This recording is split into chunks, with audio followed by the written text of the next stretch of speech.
వీక్షించిన ప్రజలకి, అలాగే ఈ నాటక ప్రదర్శనకి సహకరించిన మిత్రులందరికీ కూడా సిఐటి తరఫున ధన్యవాదాలు తెలియజేస్తా ఉన్నా.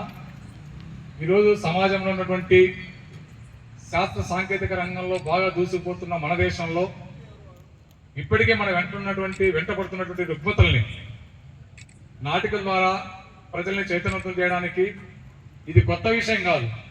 ఎప్పుడో వేమన గారు చెప్పిన విషయాలే.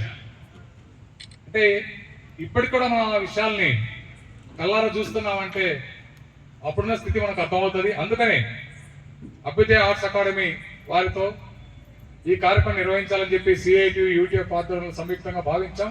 అయితే ఈ కార్యక్రమం ఏర్పాటుకి చాలా మంది అనేక రకాలుగా సహాయం చేశారు. చివరి వరకు కూడా ఈ నాటక ప్రదర్శన అయిపోయిన వరకు కూడా ఇక్కడే ఉన్నారు. వారందరూ కూడా సిఐటి తరఫున నా నమస్కారాలు తెలియజేస్తున్నాను.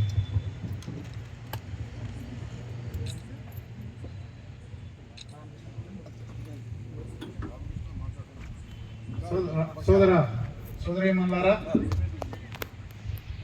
ఈ కార్యక్రమానికి సహకరించిన పూర్వ ప్రముఖులకు అందరికీ కూడా సిఐటి తరఫున నమస్కారాలు తెలియజేస్తూ, అదేవిధంగా హైదరాబాద్ అకాడమీ వారికి ఈ నాటికను మేము ప్రదర్శిస్తాం, మీరు ప్రజలను కూర్చొని పెట్టండి, పోకుండా చేసే బాధ్యత మాదని చెప్పేసి వేమన గారి జీవిత చరిత్రను కళ్ళకు కట్టినట్లు మనకు వివరించిన ఆ కమిటీ కళాకారులకు అందరికీ కూడా హృదయపూర్వక నమస్కారాలు తెలియజేస్తూ ఈ కార్యక్రమాన్ని ముగిస్తున్నాం.